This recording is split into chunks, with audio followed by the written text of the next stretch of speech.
បាទសូមគោរពជម្រាបសួរលោកស្រីដែលជាមេដាបេដាសិស្សថ្ងៃនេះជួបគ្នាម្ដងទៀតហើយតាមរយៈវីដេអូបន្តពីមុនយើងនិយាយពីទស្សនៈទូទៅនៃ ADHD ជាមួយនឹង Autism ហើយវីដេអូថ្ងៃនេះគឺយើងនឹងលើកពីតើ ADHD និង Autism កើតឡើងចំពោះកុមារដោយសារមូលហេតុអ្វីលោកស្រីអាចចង់ដឹងថាតើ ADHD និង Autism នឹងកើតឡើងតាមរយៈអីគេមូលហេតុមិនកូនខ្ញុំមានបញ្ហា ADHD មូលហេតុបានកូនខ្ញុំមានបញ្ហា Autism ខ្ញុំលើកទី1គឺទាក់ទងជាមួយនឹង ADHD មុនតើ ADHD កើតឡើងពីណាមូលហេតុអ្វីបានមាន ADHD ដូចយើងនិយាយថាតើគុណឈាមរបស់យើងកើតពីណាមកកូនក្មេងនិងគុណឈាមហ្នឹងគឺកើតមកពីមុខខ្លាខាំមុខខ្លាខាំអីចឹងតែបានគាត់មានគុណឈាមបាទប៉ុន្តែតើ ADHD កើតមកដោយរបៀបនឹងដែរឬក៏យ៉ាងម៉េចចំពោះ ADHD និង Autism រហូតមកដល់ពេលនេះអត់ទាន់មានអ្នកវិទ្យាសាស្ត្រណាឬក៏ខាងស្រាវជ្រាវវិទ្យាស្ថានស្រាវជ្រាវណាដែលបង្ហាញជាក់ច្បាស់ថា ADHD ត្រូវនិង Autism នឹងត្រូវតែកើតឡើងដោយមូលហេតុនេះដោយមូលហេតុនេះដោយមូលហេតុនេះក៏ថាទេចុះបើសិនជាអត់ដឹងតើវាមានមូលហេតុអ្វីគេគ្រាន់តែដោបទាំងរួមមូលបាទមូលទាំងអស់គេផ្ដុំនៅសមិទ្ធកម្មផ្សេងដែលគេធ្វើការស្រាវជ្រាវហើយនឹងពិសោធន៍ចេញមកទៅគេអាចថាអូខេ ADHD អាចកើតឡើងតាមយ៉ាងនេះបាទអញ្ចឹងខ្ញុំនឹងរៀបរាប់ថាតើគេផ្ដុំមកហើយគេចេញបានជាលទ្ធផលយ៉ាងម៉េចបាទទី1គឺ ADHD អាចកើតឡើងតាមរយៈសែនរបស់ឪពុកម្ដាយគេគិតថាប្រហែលជា70ទៅ80%ហើយទី2អាចថាកុមារដែលមានឪពុកម្ដាយឬបងប្អូនមាន ADHD អាចមានហានិភ័យខ្ពស់ក្នុងការកើតឡើងនៅ ADHD ហ្នឹងមួយទៀត ADHD អាចកើតឡើងដោយការរៀបចំប្រព័ន្ធខួរក្បាលរបស់យើងធម្មតាក្នុងការដែលគាត់បង្កកំណើតនៅក្នុងផ្ទៃម្ដាយគឺមានការរៀបចំផ្នែកប្រព័ន្ធខួរក្បាលហ្នឹងអញ្ចឹងអាចថាវាមានភាពរចនាសម្ព័ន្ធណាមួយដូចយើង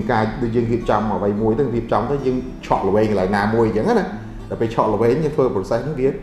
ទៅដល់កន្លែងនេះវាមានលឿនជាងមុនឬក៏យឺតជាងមុនបាទអញ្ចឹងហើយមួយទៀតអាចថាមកដោយសារសារធាតុគីមីនៅក្នុងខួរក្បាលហ្នឹងគឺចង់និយាយថាមានភាពប្រែប្រួលខុសប្រក្រតីកត្តាទី3អាចថាមកពីបញ្ហាបរិស្ថានយ៉ាងម៉េចគឺដោយសារអាចថាបរិស្ថានពេលដែលបានជាបាលឬក៏ពុកម្ដាយពេលដែលគាត់ពោពោះនោះគាត់នៅក្នុងបរិស្ថានមួយដែលមានជាតិពុលដែលមានបញ្ហាប៉ះពាល់ទៅដល់ការលុបផ្នែកកុមារឧទាហរណ៍ជាស្ដែងខ្ញុំលើកឧទាហរណ៍សូមអធិស្ឋានចំពោះលោកស្រីដែលធ្វើការនៅខាងសាឡននៅខាងផ្សេងពួកអីខ្ញុំសង្កេតឃើញថានៅខាងជំនួយទាំងអស់នេះអាជីវកម្មទាំងអស់នេះភាគច្រើនគឺទាក់ទងជាមួយនឹងការអ៊ុតសក់ការលាបថ្នាំសក់ឧទាហរណ៍ទៅពេលអ៊ុតសក់ទៅអាចចំហាយភីនៃសារធាតុទាំងអស់ហ្នឹងវាយើងស្រោបចូលមករហូតពេលចៃដន្យយើងកំពុងតែមានផ្ទៃពោះផងក៏វាអាចធ្វើឲ្យមានផលប៉ះពាល់ទៅដល់ការរលាស់ផ្នែកខួរក្បាលរបស់កុមារឬរលាស់ផ្នែកណាមួយរបស់កុមារកើតមកគឺអាចផុសខុសប្រក្រតីមិនដាច់មិនដូចកុមារដទៃឧទាហរណ៍ថាលោកស្រីដែលធ្វើការនៅខាងការងារដែលត្រូវការប្រើប៉ះពាល់នឹងសារធាតុគីមីដូចជារោងចក្រអីផ្សេងឧទាហរណ៍ចុះបាទដែលមានការដាក់សារធាតុគីមីសម្រាប់សម្លៀកបំពាក់អីផ្សេងដើម្បីការពារគុណភាពការពារអីហ្នឹងហើយចៃដន្យយើងកំពុងតែមានផ្ទៃពោះទៀតក៏អាចមានផលប៉ះពាល់ទៅដល់មានការបញ្ហា ADHD នឹងដែរនិយាយបានថានៅពេលដែលលោកស្រីកំពុងតែលោកស្រីណាមានដាវីដាកំពុងតែពោពោះហ្នឹងគាត់ជក់បារីគាត់ពិសាគ្រឿងស្រវឹងច្រើនឬក៏អាចគាត់ប៉ះពាល់ទៅលើគ្រឿងញៀននៅពេលដែលកំពុងមានផ្ទៃពោះអាចថាកូនហ្នឹងកើតមកមិនគ្រប់ខែ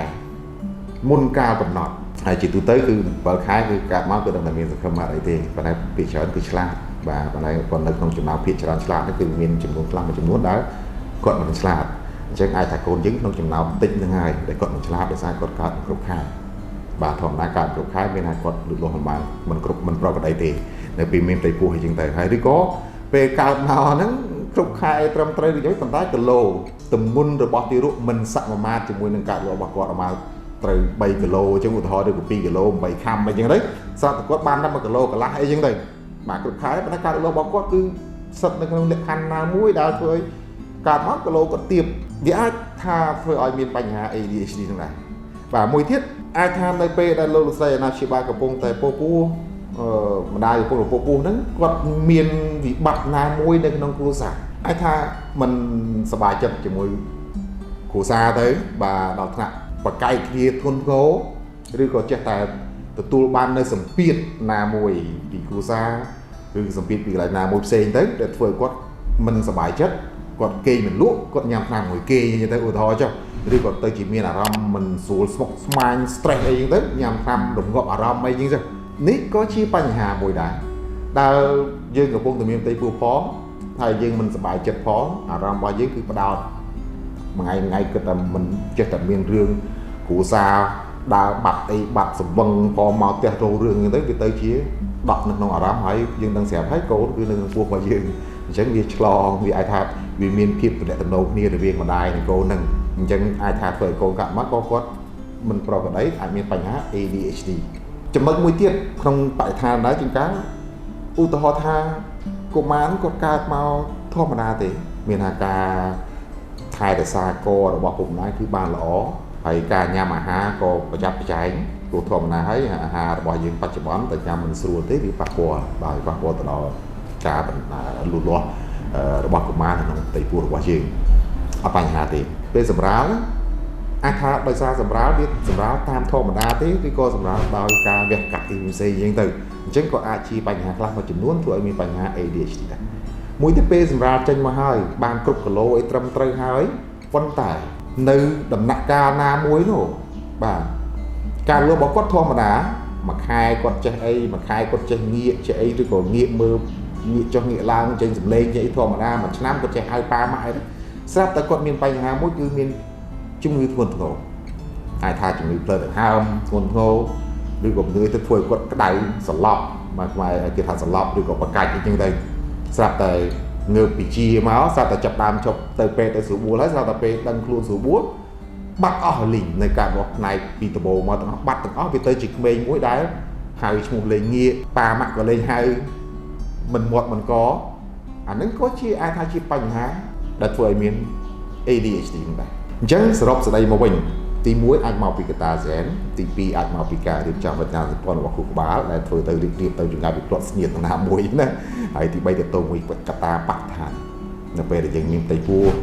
យើងកើតមកបានគ្រប់គីឡូកូនកើតមកមិនគ្រប់គីឡូមិនគ្រប់ខែឬកើតមកមិនបានត្រឹមត្រូវតាមដែលយើងបច្ចេកទេសរបស់ពេទ្យឧទាហរណ៍ចុះពេលកំពុងមានផ្ទៃពោះធ្វើការនៅកន្លែងដែលមានសារធាតុគីមី